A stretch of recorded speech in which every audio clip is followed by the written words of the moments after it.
महानगरपालिका निवडणुकीपासून तुम्ही लांब होता? विधानसभेपासून नाहीच. मी असले का असतो, मी लोकसभेला होतो का नाही? होतो उघड.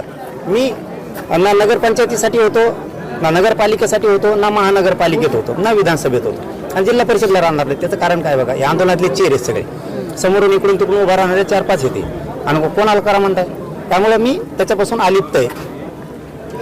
पण याच्यात लक्षात येतंय की हे अवघड आहे, हे सरकार अवघड आहे.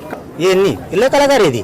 आधी त्यांचा काटा काढा, आता शिंदेचा ना अजितदादाचा लावलाय, आणि अजितदादा बी असे लोक संभवतो म्हणून अजितदादापासून मराठी लांब जायला लागले. झटका कळाला अजितदादाला.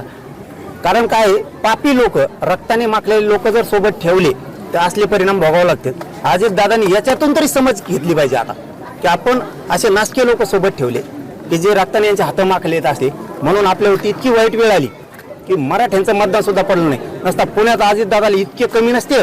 म्हणजे एक बोलण्याचा भाग, मी राजकारण नाही करीत, पण याच्यातून उघडं पडतं तवा की अजितदादावरती वेळ काही नासके जवळ ठेवल्यामुळे भाजप का जवळ करीत नाही त्याला, ते संभळल्यामुळं मराठा दुरावा लागला आणि आपल्याला महानगरपालिकेला पडावं लागलं. हे फक्त मराठ्यांमुळेच पडावं लागलंय त्यांना. एमआयएमची ताकद वाढल्याची दिसून येत आहे. आता त्यांचं पंचकर्म, आणि त्यांनी काय केलं? येऊ नये का त्यांच्या निवडून?